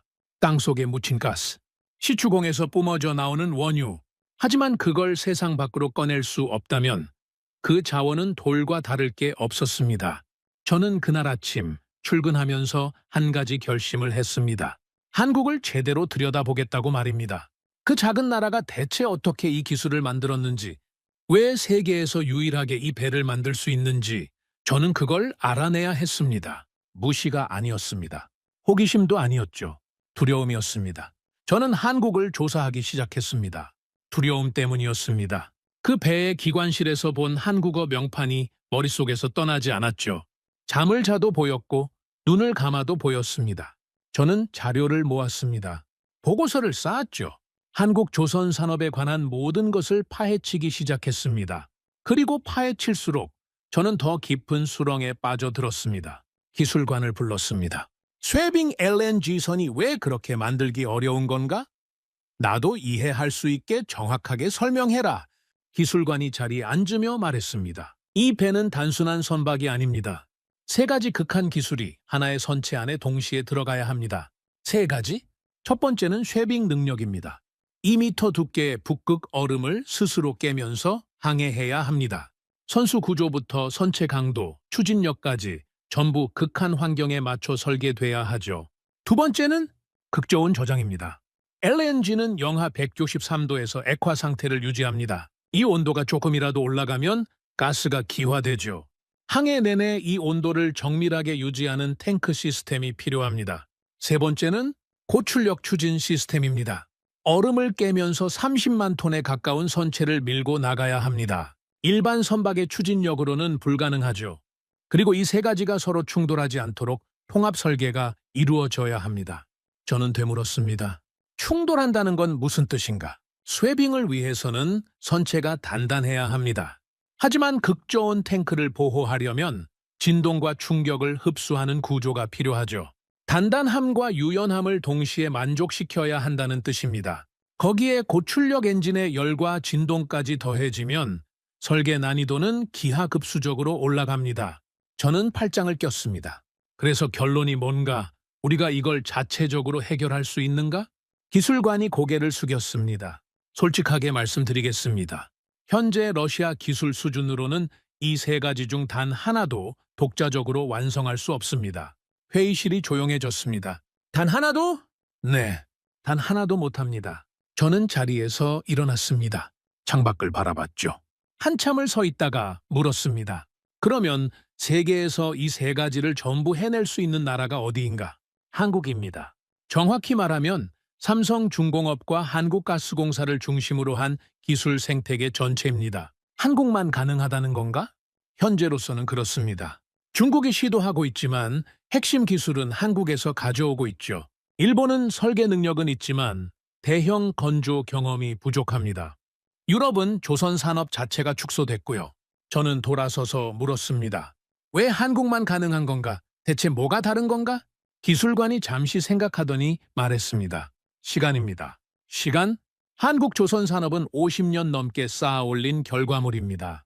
처음에는 일본 기술을 배웠죠. 그 다음에는 스스로 개량했습니다. 그리고 어느 순간 일본을 추월했고 지금은 누구도 따라올 수 없는 위치에 올라선 겁니다. 50년이라고? 네. 수만 명의 기술자가 수천 척의 배를 만들면서 실패하고 고치고 다시 만들기를 반복한 결과입니다. 이건 도면을 복사한다고 되는 게 아닙니다. 도면에 없는 것들이 있죠. 도면에 없는 것이라니? 용접공의 손 감각입니다. 배관 설계자의 경험적 판단이죠. 극저온 환경에서 금속이 어떻게 수축하는지에 대한 수십 년치 데이터. 이런 것들은 문서로 전달되지 않습니다. 현장에서 몸으로 익힌 것들이죠. 저는 그제야 이해하기 시작했습니다. 우리가 삼성중공업에서 받은 건 도면이었습니다. 설계 자료였죠. 하지만 그 도면 뒤에 있는 50년의 경험, 수만 명의 기술자가 몸으로 익힌 감각, 수천 번의 실패에서 얻은 교훈, 그건 받지 못한 겁니다. 받을 수도 없었죠. 도면은 복사할 수 있습니다. 하지만 축적은 복사할 수 없습니다. 저는 의자에 다시 앉았습니다. 그리고 물었죠. 지금 우리 앞에 놓인 현실을 정리해라. 빠짐없이 기술관이 보고서를 펼쳤습니다. 첫째, 부품 부족입니다. 쇠빙 LNG선에 들어가는 핵심 부품의 70% 이상이 한국산입니다. 제재로 추가 수입이 차단된 상태죠. 둘째는 설계 능력 부족입니다. 기본 설계는 삼성중공업 이전분으로 가능하지만 변형 설계나 개량은 할 수 없습니다. 문제가 생기면 해결할 역량이 없다는 뜻이죠. 셋째는 생산 속도입니다. 한국은 한 척을 건조하는데 평균 2년에서 3년이 걸립니다. 우리는 첫 번째 배 한 척에 5년 가까이 걸렸죠. 그것도 한국 부품이 있었기에 가능했습니다. 결론은 현재 속도와 기술 수준으로는 프로젝트에 필요한 20척을 확보하는 것이 사실상 불가능합니다. 불가능, 그 단어가 회의실 공기를 짓눌렀습니다. 저는 회의 테이블 위에 양손을 짚었습니다. 고개를 숙이고 눈을 감았죠. 머릿속에서 숫자들이 돌아갔습니다. 북극에 가스가 있습니다. 천문학적인 양이죠. 세계가 원하는 에너지가 우리 발밑에 묻혀 있습니다. 그런데 그걸 꺼내서 팔 수가 없습니다. 가스를 액화할 수는 있습니다. LNG 플랜트는 가동 중이죠. 하지만 그 LNG를 실어 나를 배가 없습니다. 배를 만들 기술이 없기 때문입니다. 기술이 없는 이유는 50년을 투자하지 않았기 때문이죠. 50년, 지금 시작해도 50년입니다. 그 사이에 세계는 기다려주지 않습니다. 카타르는 미국과 장기 계약을 맺고 있었죠. 호주는 아시아 시장을 확대하고 있었습니다. 우리가 기술을 개발하는 동안 시장은 우리 없이 돌아갈 겁니다. 저는 눈을 떴습니다. 한 가지만 더 묻겠다. 기술관이 고개를 들었죠. 우리가 가스를 가지고 있지만 배가 없으면 이건 어떤 상황인가? 기술관이 조심스럽게 답했습니다. 창고에 물건이 가득한데 트럭이 없는 것과 같습니다. 그러면 그 물건은 썩습니다. 저는 고개를 끄덕였습니다. 썩는다. 맞는 말이었습니다. 가스는 땅속에서 썩지 않죠. 하지만 팔 수 없는 자원은 경제적으로 죽은 것이나 마찬가지입니다. 아무리 많아도, 아무리 좋아도 세상 밖으로 나가지 못하면 돌멩이와 다를 게 없습니다. 우리는 세계 최대 천연가스 보유국이었습니다. 그런데 그 가스가 감옥에 갇혀 있었죠. 감옥의 열쇠는 한국이 쥐고 있었습니다. 회의가 끝나고 직원들이 나갔습니다. 저만 남았죠. 빈 회의실에 앉아서 천장을 올려다봤습니다. 생각해 보십시오. 러시아는 영토가 세계에서 가장 넓은 나라입니다. 핵무기를 가진 나라죠. 유엔 안보리 상임이사국이고 우주에 로켓을 보내는 나라입니다. 그런 나라가 배 한 척을 못 만들어서 발이 묶여 있는 겁니다. 아이러니했습니다. 미사일은 만들 수 있었습니다. 전투기도 만들 수 있었죠. 핵잠수함도 만들었습니다. 하지만 영하 백경 63도의 가스를 싣고 얼음 바다를 건너는 배, 그 배 하나를 만들지 못했습니다. 왜 그랬을까요? 답은 간단했습니다. 필요하다고 생각하지 않았기 때문이죠. 석유와 가스를 파이프라인으로 보내면 됐습니다. 유럽까지 관을 깔았고 중국까지 관을 뚫었죠. 배가 필요 없었습니다. 바다를 건너야 할 이유가 없었던 겁니다. 그래서 조선 기술에 투자하지 않았습니다. 배를 만들 인력을 키우지 않았죠. LNG 운반선 같은 건 돈 주고 사면 된다고 생각했습니다. 한국이든 일본이든 만들 수 있는 나라에 발주하면 그만이었죠. 그런데 그 나라가 문을 닫아버리면 어떻게 됩니까? 바로 지금 이 상황이 된 겁니다. 50년간 쌓지 않은 대가를 한꺼번에 치르고 있는 것이죠. 저는 그날 저녁 한 가지 자료를 더 요청했습니다. 한국 조선소들의 현재 수주 현황을 가져와라.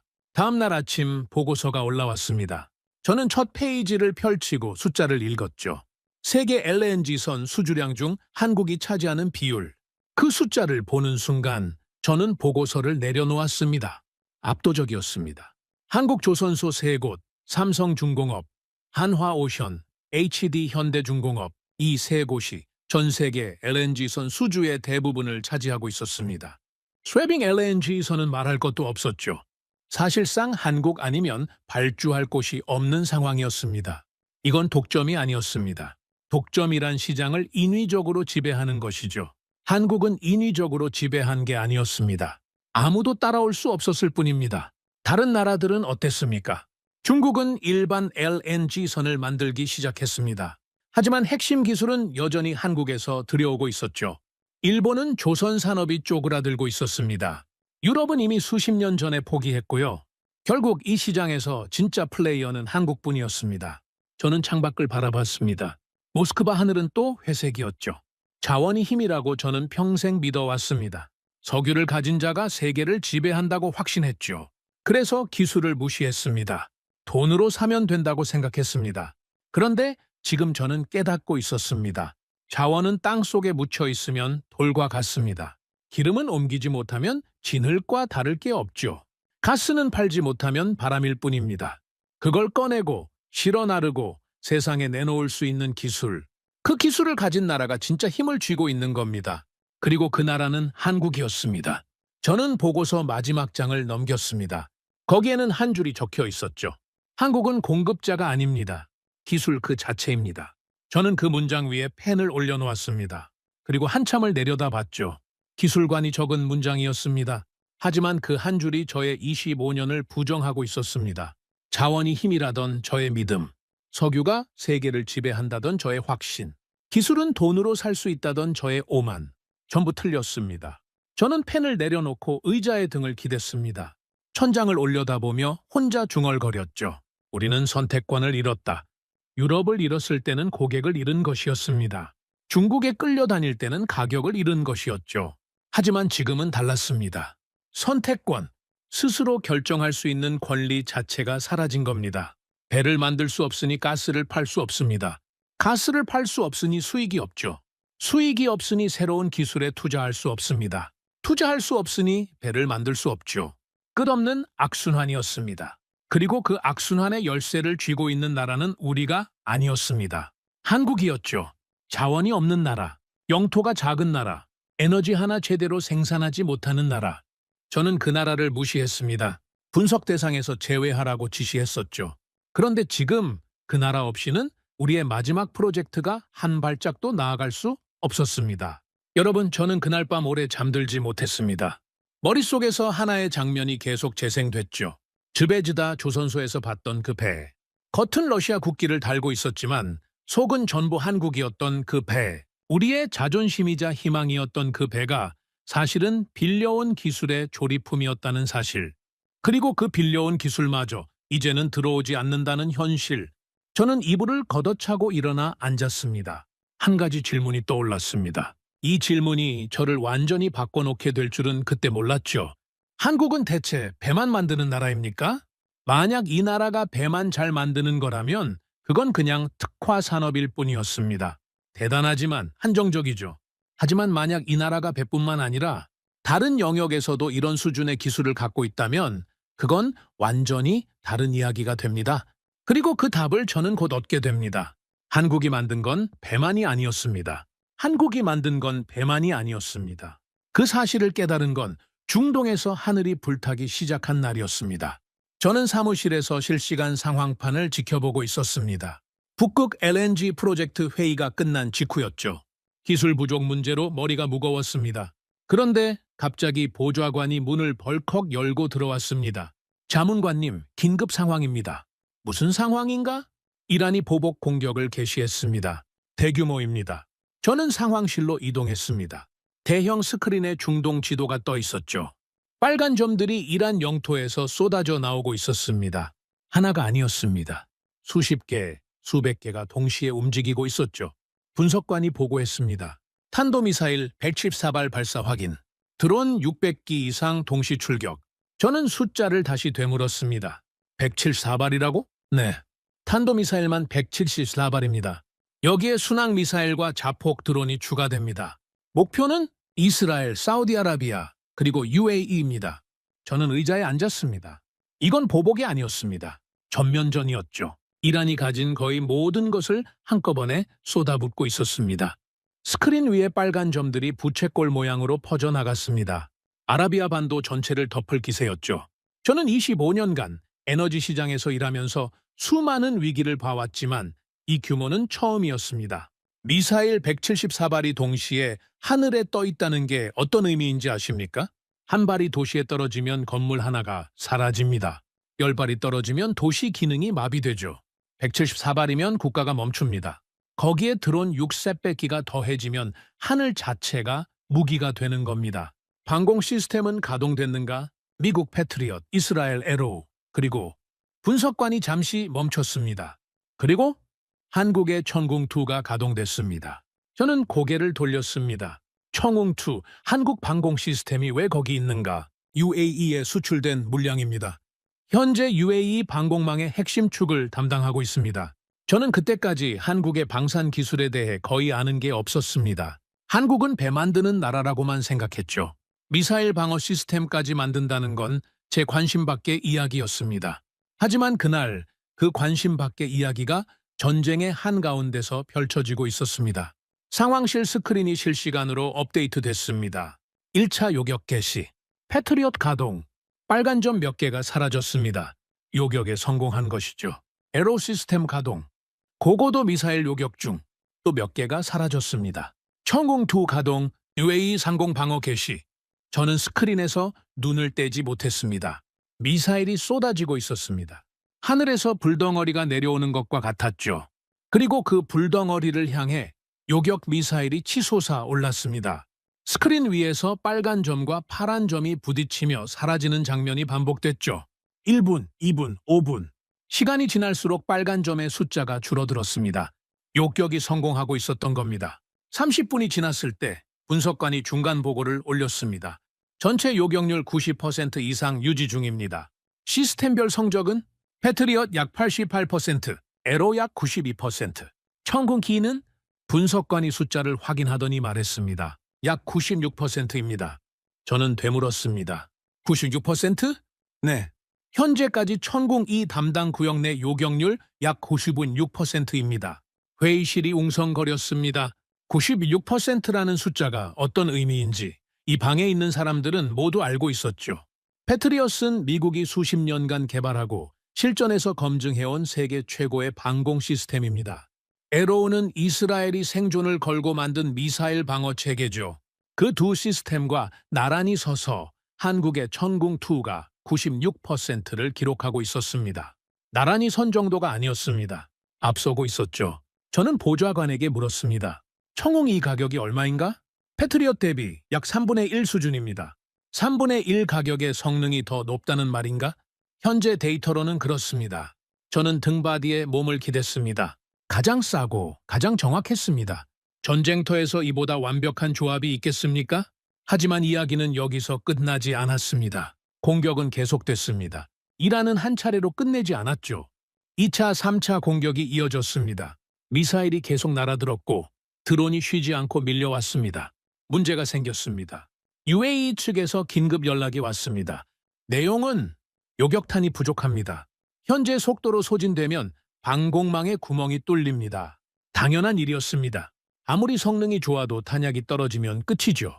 미사일 한 발을 요격하려면 요격탄 한 발이 필요합니다. 107하발을 막으려면 170하발 이상의 요격탄이 있어야 하죠. 그런데 공격이 멈추지 않고 있었습니다. 탄약 소진은 시간 문제였습니다. 미국 측 추가 지원은 패트리엇 요격탄 생산에 시간이 걸립니다. 즉각 투입은 불가능합니다. 이스라엘은 자국 방어에 모든 물량을 투입하고 있습니다. 여유분이 없습니다. UAE가 고립되고 있었습니다. 하늘에서 미사일은 계속 쏟아지는데 막을 탄약이 바닥나고 있었죠. 패트리엇도 에로우도 추가 물량을 보내줄 수 없었습니다. 그때 한 통의 연락이 왔습니다. 한국에서 응답이 왔습니다. 저는 고개를 돌렸습니다. 한국? UAE가 한국에 긴급 지원을 요청했습니다. 청웅2 요격탄 추가 공급을 말입니다. 한국이 뭐라고 했는가? 보내겠다고 했습니다. 저는 의아했습니다. 그게 가능한가? 한국도 자국 방어를 위한 물량이 있을 텐데 기존 계약국에 배정된 물량까지 조정해서 긴급 수송하기로 결정한 것으로 파악됩니다. 저는 잠시 생각했습니다. 이게 무슨 뜻인지 천천히 되씹어 봤죠. 한국은 자기 몫을 떼어준 겁니다. 자국 방어에 필요한 물량, 다른 나라와 약속된 물량, 그걸 조정해서까지 UAE에 보내기로 한 것이죠. 전쟁 중에 자기 방패를 빼서 남에게 건네준 겁니다. 그리고 그 다음 보고가 올라왔습니다. 대구 공항에서 수송기가 이륙했습니다. 목적지 UAE, 대구, 한국의 도시였습니다. 그곳에서 수송기가 떠올랐죠. 천궁기 요격탄을 싣고 중동을 향해 날아간 겁니다. 저는 상황실 의자에 앉은 차에 움직이지 못했습니다. 생각해 보십시오. 수천 킬로미터 떨어진 곳에서 전쟁이 벌어지고 있습니다. 미사일이 하늘을 뒤덮고 있죠. 탄약이 바닥나서 도시가 무방비 상태에 놓일 위기입니다. 미국도 못 보냅니다. 이스라엘도 못 보내죠. 그런데 한국이 보냈습니다. 수송기 도착 예정 시간 확인됐습니다. 요격탄 추가 장전 완료 후 즉시 재배치 예정입니다. 청웅이가 다시 가동됐습니다. 빈 발사대가 채워졌죠. UAE 상공의 방공망이 복원됐습니다. 빨간 점들이 다시 하나씩 사라지기 시작했죠. 그날 밤 전투가 소강 상태에 접어들었을 때 저는 상황실에 혼자 남아 있었습니다. 스크린에는 최종 결과가 표시되어 있었습니다. 요격 성공률, 피해 현황, 시스템별 성과, 숫자들이 줄줄이 나열돼 있었죠. 하지만 제 눈에 들어온 건 숫자가 아니었습니다. 대구 공항에서 이륙하는 수송기. 그 장면이 머릿속에서 떠나지 않았습니다. 저는 에너지 시장에서 25년을 살았습니다. 그 세계에서 저는 한 가지를 확신하고 있었죠. 국가 간의 의리란 없다고 말입니다. 모든 건 가격으로 움직이고 이익으로 결정된다고 믿었습니다. 그런데 한국이 한 일은 제 이해의 범위를 벗어나 있었습니다. 자기 방패를 떼어서 남에게 준 겁니다. 전쟁 중에 말이죠. 이건 장사가 아니었습니다. 계산도 아니었죠. 그러면 이건 뭐였습니까? 저는 한참을 생각했습니다. 그리고 하나의 단어에 도달했죠. 신뢰였습니다. 한국은 UAE에 무기를 판 게 아니었습니다. 신뢰를 판 것이죠. 위기의 순간에 반드시 지켜주겠다는 약속. 그리고 그 약속을 실제로 지킨 겁니다. 앞에서 저는 말했습니다. 에너지 시장에서 약속은 종이에 불과하다고 말이죠. 한국이 울산에서 기름을 빼앗겼을 때 저는 코웃음을 쳤습니다. 그건 배신이 아니라 시장이라고 했죠. 그런데 지금 한국은 전혀 다른 종류의 거래를 하고 있었습니다. 가격이 아니라 신뢰로 움직이는 거래, 이익이 아니라 생존을 지켜주는 관계, 그리고 그 관계의 무게를 저는 이제야 이해하기 시작했습니다. 한국은 무기를 만든 게 아니었습니다. 국가를 살린 겁니다. 배만 만드는 나라가 아니었습니다. 하늘을 지키는 방패도 만드는 나라였죠. 그리고 그 방패를 자기가 쓰는 것에 그치지 않고 필요한 곳에 직접 날려보내는 나라였습니다. 저는 스크린을 끄고 불을 껐습니다. 어둠 속에서 창밖의 모스크바 야경이 희미하게 보였죠. 저는 중얼거렸습니다. 이건 다르다. 배를 만드는 기술, 미사일을 막는 기술, 그리고 전쟁 한가운데서도 약속을 지키는 의지. 한국이라는 나라가 점점 다르게 보이기 시작했습니다. 그리고 이 이야기는 여기서 끝이 아니었습니다. 한국이 UAE의 하늘을 지켜준 그 대가가 어떤 형태로 돌아오는지 저는 곧 목격하게 됩니다. 전쟁은 끝나지 않았습니다. 미사일은 여전히 날아들고 있었고 드론은 멈추지 않았습니다. 이란은 한 차례 공격으로 끝낼 생각이 없었죠. 2차, 3차 공격이 이어졌고 중동의 하늘은 여전히 불타고 있었습니다. 그런데 전쟁이 계속되는 그 와중에 또 다른 전쟁이 시작됐습니다. 에너지 전쟁이었습니다. 호르무즈 해협은 여전히 막혀 있었습니다. 유조선은 움직이지 못했고 원유 수송은 사실상 중단된 상태였죠. 전 세계 에너지 공급망이 마비되고 있었습니다. 각국이 미친 듯이 움직이기 시작했습니다. 일본이 중동에 특사를 보냈습니다. 인도가 사우디아라비아와 긴급 협상에 들어갔죠. 유럽은 미국산 셰일오일 추가 확보에 나섰습니다. 동남아시아 국가들도 산유국 문을 두드리기 시작했죠. 모두가 같은 말을 하고 있었습니다. 기름을 확보해야 합니다. 지금 당장 전쟁 중인데 에너지 확보라니 이상하게 들리실 수도 있습니다. 하지만 생각해 보십시오. 미사일은 중동에서 날아다니지만 기름이 없으면 죽는 건 수입국들이죠. 공장이 멈추고 발전소가 꺼지고 난방이 끊깁니다. 전쟁은 중동에서 벌어지고 있지만 피해는 전 세계로 번지고 있었던 겁니다. 산유국들은 유리한 위치에 있었습니다. 팔 물건은 있는데 사려는 사람이 줄을 서고 있었으니까요. 가격을 올려도 됐고 조건을 붙여도 됐죠. 누구에게 먼저 팔지 그 선택권은 완전히 산유국 손에 있었습니다. 저는 이 상황을 주시하고 있었습니다. 러시아에게도 기회가 될 수 있었기 때문이죠. 유가가 치솟고 있었고 수요가 넘쳐나고 있었습니다. 중국에만 매달리지 않아도 될 출구가 보일 수 있었죠. 그런데 이상한 움직임이 포착됐습니다. 보좌관이 보고를 올렸습니다. UAE에서 특이한 발표가 나왔습니다. 전쟁 중에 무슨 발표인가? 원유 긴급 공급 대상국을 지정했습니다. 전쟁 상황에서의 전략적 우선 공급입니다. 어느 나라인가? 보좌관이 서류를 내려다보며 말했습니다. 한국입니다. 저는 되물었습니다. 한국? 전쟁 한가운데서 한국을 최우선으로 지정했다고? 네, 2,400만 배럴 규모의 원유를 한국에 우선 공급하겠다고 공식 발표했습니다. 2,400만 배럴. 저는 그 숫자를 머릿속에서 굴려봤습니다. 어마어마한 물량이었죠. 미사일이 아직도 하늘을 가르고 있는 상황에서 전 세계가 기름 한 방울이라도 더 확보하려고 발버둥 치고 있는 상황에서 이 규모를 한 나라에 몰아준다는 건 비정상적인 결정이었습니다. 일본은, 인도는 한국 다음입니다. 한국이 왜 최우선인가? 수입 규모로 따지면 일본이나 인도가 더 크지 않은가? 보좌관이 잠시 침묵했습니다. 그리고 말했죠. 공식 사유는 전략적 파트너십 강화입니다. 전략적 파트너십, 외교적 수사였죠. 저는 그 뒤에 숨겨진 진짜 이유를 알고 있었습니다. 천공이였습니다. 지금 이 순간에도 UAE의 하늘을 지키고 있는 그 방공 시스템 말입니다. 미사일 174발, 드론 600기. 그 폭풍이 UAE를 덮쳤을 때 96% 요격률로 하늘을 지킨 건 한국의 천궁2였습니다. 배트리업보다 높았고 가격은 3분의 1이었죠. 탄약이 바닥났을 때 대구공항에서 수송기를 띄워 자기 몫을 떼어 보낸 것도 한국이었습니다. 지금도 천궁2는 UAE 상공을 지키고 있었습니다. 이란의 추가 공격이 언제 들어올지 모르는 상황에서 그 방패가 없으면 UAE는 무방비 상태가 되는 것이죠. UAE는 전쟁 한가운데서 깨달은 겁니다. 기름은 있지만 그 기름을 지켜줄 힘은 없다는 것을 말이죠. 저는 자리에서 일어나 회의실을 서성거렸습니다. 머릿속이 복잡했죠. 에너지 시장에서 25년을 보낸 저에게 이건 납득하기 어려운 일이었습니다. 원유 공급은 가격으로 결정됩니다. 누가 더 높은 값을 치르느냐, 누가 더 유리한 조건을 제시하느냐, 그게 전부였죠. 감정이 끼어들 자리는 없었습니다. 그런데 UAE는 가격이 아니라 전혀 다른 기준으로 결정을 내렸습니다. 지금 이 순간 누가 우리를 지켜주고 있는가? 그 기준이었죠. 저는 보좌관에게 추가 분석을 지시했습니다. UAE 발표 이후 국제 반응을 정리해라. 빠르게. 몇 시간 뒤 보고서가 올라왔습니다.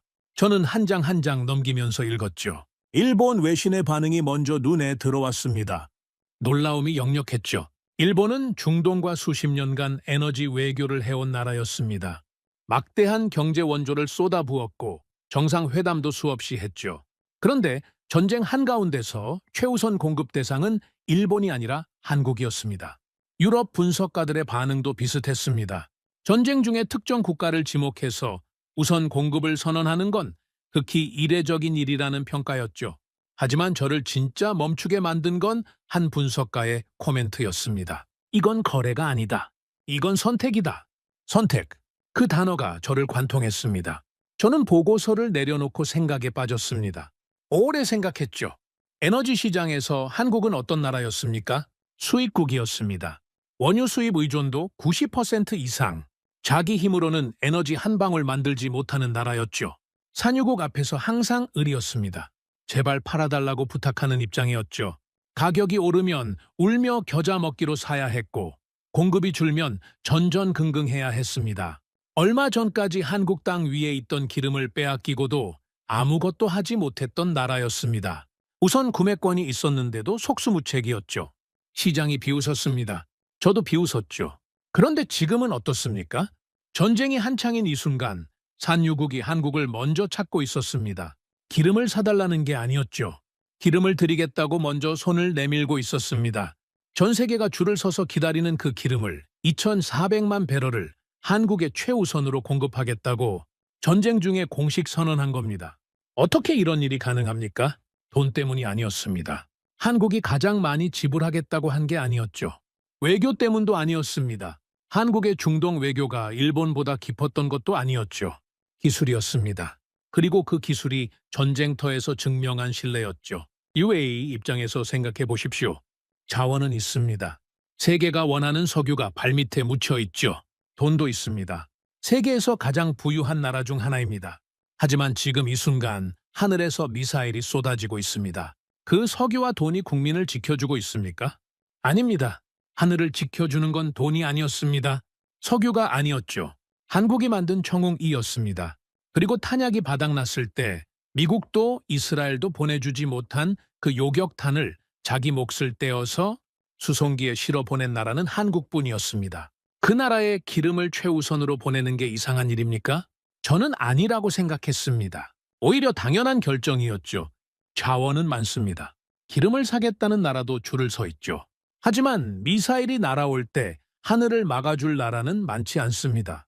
그 기술을 가진 나라, 그리고 그 기술을 위기의 순간에 실제로 내어줄 의지가 있는 나라. 그런 나라에 기름을 먼저 보내는 건 감정이 아니라 생존 논리였습니다. 저는 창밖을 바라봤습니다. 구조가 바뀌고 있었습니다. 과거에는 간단했습니다. 기름을 가진 쪽이 갑이었죠. 수입국은 을이었습니다. 줄을 서서 기다리고 가격이 오르면 받아들이고 조건이 바뀌면 따라가야 했죠. 에너지 시장의 절대 법칙이었습니다. 그런데 그 법칙이 뒤집히고 있었습니다. 기름을 가진 UAE가 기름이 한 방울도 없는 한국에 먼저 손을 내밀고 있었습니다. 을이 갑이 된 정도가 아니었죠. 갑을 관계의 기준 자체가 바뀐 것이었습니다. 자원이 아니라 기술, 가격이 아니라 신뢰, 돈이 아니라 생존. 새로운 기준이 만들어지고 있었습니다. 그리고 그 새로운 기준의 중심에 한국이 서 있었죠. 저는 의자에 앉아 두 손으로 얼굴을 감쌌습니다. 러시아는 어디에 있었습니까? 우리에게는 자원이 있었습니다. 세계 최대 천연가스 보유국이었죠. 원유도 넘쳤습니다. 하지만 유럽은 떠났고 중국은 가격을 깎고 있었고 인도마저 등을 돌리고 있었죠. 전쟁 중에 어떤 나라도 러시아에 먼저 손을 내밀지 않았습니다. 반면 한국은 자원이 없었습니다. 기름 한 방울 나지 않는 나라였죠. 그런데 산유국이 먼저 찾고 있었습니다. 이 차이가 뭐였겠습니까? 한국에는 기술이 있었습니다. 세계에서 유일하게 쇠빙 LNG선을 만들 수 있는 기술, 96% 요격률의 방공 시스템을 만드는 기술, 그리고 그 기술을 위기의 순간에 실제로 내어줄 수 있는 산업 역량. 우리 러시아에는 그게 없었습니다. 자원은 있었지만 배를 못 만들었죠. 군사력은 있었지만 누구의 하늘도 지켜주지 못했습니다. 에너지를 무기로 썼지만 그 무기가 되려 우리 발목을 잡고 있었죠. 보좌관이 조심스럽게 말했습니다. 자문관님, UAE 발표 이후 사우디아라비아에서도 비슷한 움직임이 포착되고 있습니다. 어떤 움직임인가? 한국과의 에너지 협력 확대를 논의하고 있는 것으로 보입니다. 원유 공급뿐 아니라 방산 기술 협력까지 포함된 패키지입니다. 사우디까지. 네. 그리고 이라크에서도 유사한 신호가 감지되고 있습니다. 저는 웃었습니다. 쓴웃음이었죠. 한 나라가 아니었습니다. 한국을 선택하는 나라가 늘어나고 있었습니다. 청웅2의 실전 성과가 중동 전체로 퍼지면서 산유국들이 하나둘 한국을 향해 움직이고 있었던 겁니다. 방패를 만들어주는 나라에 기름을 보낸다. 하늘을 지켜주는 나라에 에너지를 공급한다. 이건 감정이 아니라 계산이었습니다. 냉정하고 합리적이고 치밀한 생존 전략이었죠. 그리고 그 계산의 결과는 항상 같았습니다. 한국이었습니다. 저는 그날 밤 사무실에 홀로 앉아 있었습니다. 스크린에는 여전히 중동 상황이 실시간으로 업데이트되고 있었죠. 빨간 점과 파란 점이 부딪히는 장면. 그 사이에서 한국이라는 이름이 계속 떠올랐습니다. 배를 만드는 나라였습니다. 하늘을 지키는 나라였습니다. 그리고 이제 세계가 선택하는 나라가 되고 있었죠. 저는 혼자 중얼거렸습니다. 그들은 석유를 판 게 아니다. 맞습니다. UAE가 한국에 2,400만 배럴을 보내기로 한 건 석유를 파는 행위가 아니었습니다. 한국을 선택한 겁니다. 질서가 바뀌고 있었습니다. 자원이 지배하던 세계에서 기술이 지배하는 세계로, 기름을 가진 쪽이 힘을 쥐던 구조에서 기술을 가진 쪽이 선택받는 구조로 눈앞에서 세계의 판이 뒤집히고 있었습니다. 그리고 저는 그 뒤집히는 판 위에서 잘못된 쪽에 서 있었습니다. 저는 틀렸습니다. 그 말을 입 밖에 꺼내기까지 25년이 걸렸습니다. 25년간 자원이 세계를 지배한다고 믿었고 석유를 쥔 자가 왕이라고 확신했죠. 그 믿음 위에 제 인생을 세웠습니다. 경력을 쌓았고 계약을 설계했고 국가를 움직였죠. 그런데 그 모든 것이 틀렸습니다. 저는 사무실 책장에서 오래된 자료 하나를 꺼냈습니다. 1973년 기록이었죠. 먼지가 쌓여 있었습니다. 하지만 그 안에 적힌 내용은 지금 벌어지고 있는 일과 놀라울 정도로 닮아 있었습니다. 1973년 오일 쇼크, 중동 산유국들이 석유 수출을 중단했습니다. 가격이 4배로 뛰었죠. 세계 경제가 혼란에 빠졌습니다. 공장이 멈추고 자동차가 서고 난방이 끊겼죠. 석유를 가진 나라들은 하루아침에 세계의 중심에 섰습니다. 돈이 쏟아져 들어왔습니다. 산유국들은 갑자기 부자가 됐죠. 사막 위에 도시를 세웠고 금으로 장식된 건물을 올렸습니다. 세계가 부러워했죠. 하지만 그 다음에 무슨 일이 벌어졌습니까? 기술국들이 움직였습니다. 일본은 자동차 연비를 2배로 끌어올렸습니다. 미국은 셰일 기술 개발에 착수했죠. 유럽은 원자력 발전소를 세우기 시작했습니다. 석유에 의존하지 않는 구조를 만들기 위해 수십 년을 투자한 겁니다. 결과는 어떻게 됐습니까? 산유국에 쏟아졌던 돈이 다시 기술국으로 돌아갔습니다. 연비 좋은 자동차를 사야 했고, 발전소를 지어야 했고, 새로운 에너지 시스템을 구축해야 했으니까요. 산유국들은 석유를 팔아서 번 돈으로 기술국들의 제품을 사야 했습니다. 돈은 돌고 돌았습니다. 하지만 최종적으로 그 돈이 쌓인 곳은 자원국이 아니라 기술국이었죠. 이걸 경제학에서는 자원의 저주라고 부릅니다. 자원이 풍부한 나라가 오히려 성장하지 못하는 현상이죠. 왜 그런지 아십니까? 자원에 기대면 기술을 개발할 이유가 없어지기 때문입니다. 기름을 퍼 올려서 팔면 되는데 왜 힘들게 기술에 투자하겠습니까? 왜 수십 년을 들여 산업을 키우겠습니까? 그래서 자원국은 멈춥니다. 기술국은 달립니다. 처음에는 자원국이 앞서지만 시간이 지나면 기술국이 역전하죠. 1973년에 벌어진 일이 그랬습니다. 저는 그 자료를 책상 위에 내려놓고 지금 벌어지고 있는 일과 나란히 놓고 비교해 봤습니다. 소름이 끼쳤습니다. 똑같았기 때문이죠. 러시아를 보십시오. 세계 최대 에너지 보유국입니다. 천연가스 매장량 세계 1위, 원유 생산량 세계 3위. 자원으로 따지면 지구 위에서 러시아보다 부유한 나라는 손에 꼽습니다. 그런데 지금 러시아는 어떤 상태입니까? 유럽을 잃었습니다. 25년간 공들여 만든 고객을 하루아침에 잃었죠. 중국에 끌려다니고 있습니다. 37.5% 5% 할인된 가격에 기름을 넘기면서도 거절하지 못하죠. 북극에 천문학적인 가스가 묻혀 있지만 그걸 실어 나를 배를 만들지 못합니다. 자원이 있는데 왜 이 꼴입니까? 기술이 없기 때문입니다. UAE를 보십시오. 세계에서 가장 부유한 나라 중 하나입니다. 석유가 넘쳐나죠. 돈도 넘칩니다. 사막 한가운데 인공섬을 만들 정도의 재력입니다. 그런데 미사일이 날아오니까 어떻게 됐습니까?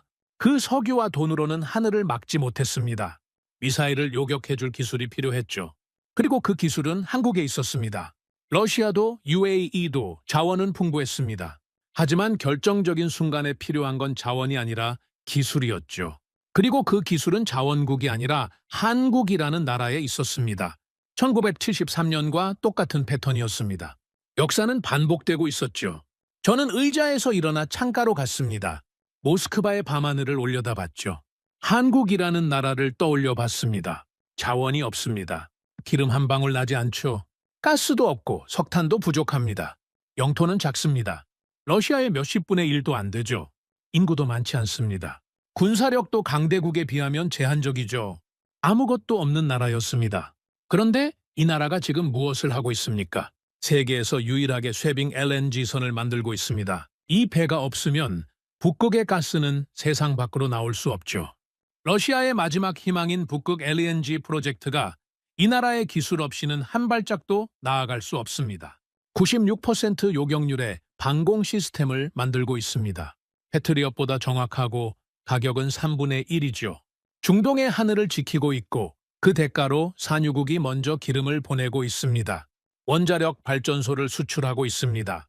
반도체를 만들고 있죠. 전기차 배터리를 생산하고 있습니다. 세계가 필요로 하는 기술을 하나하나 쌓아 올리고 있죠. 아무것도 없는 나라가 모든 것을 만들고 있었습니다. 저는 고개를 숙였습니다. 그리고 스스로에게 물었죠. 우리 러시아는 뭘 만들었습니까?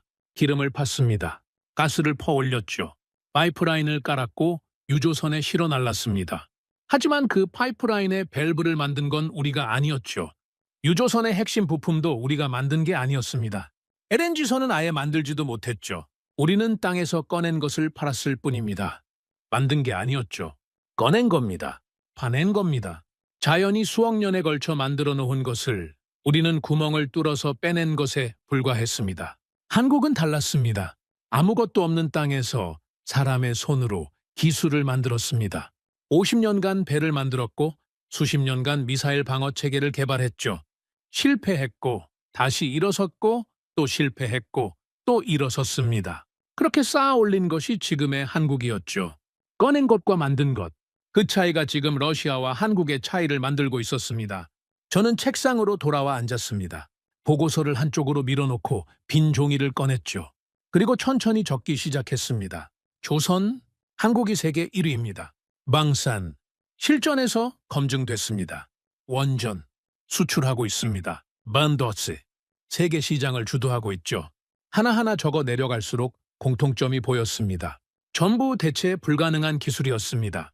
다른 나라가 돈을 쏟아부어도 쉽게 따라할 수 없는 것들이죠. 수십 년의 축적이 필요한 것들입니다.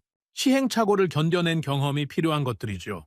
그리고 한국은 그 모든 것을 가지고 있었습니다. 저는 펜을 멈추고 그 종이를 내려다봤습니다. 문득 깨달았습니다.